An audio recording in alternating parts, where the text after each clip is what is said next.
Marked vehicle sa LTO Region 11 nga misupak sa balaod trapiko sa Davao City. Nahulikam. LTO dunay pagpasabot sa maong hitabo.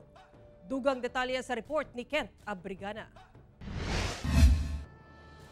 Sa video nga kuha sa usa ka netizen ni adtong February 20, pasado alas 11 sa buntag, makita kining marked vehicle sa Land Transportation Office nga gikan sa Santol Street ug migawas pawala sa NHA Buhangin sa Davao City. Apan, nasayrang dunay no left turn policy nga ginapatuman sa maong dalan.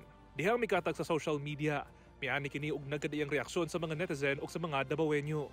Sila may dapat ihemplo nato kay siyempre sila nagpatuman. Dapat sila itong sundugon nga nagatuman sila maayo sa balaod sa trapiko.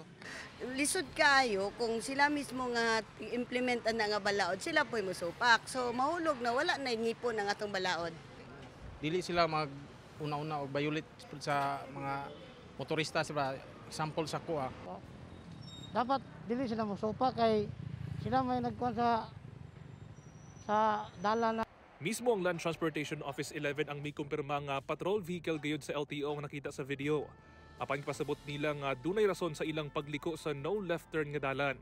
Actually, dili gid siya pwede nga mo left turn sila sa no left turn sign kung wala sila gigukod na mga violators.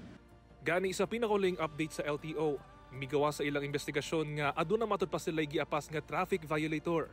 Rason nga maliko sila pawala aron ma-corner kini ug madakpan. Busa wala nagsuspende ang driver sa maong sakyanan.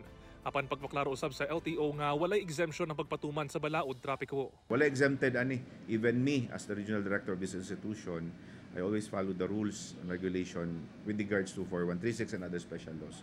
Kauban si Mel Colmenares sa kamera. Ako si Kent Abrigana para sa One Mindanao.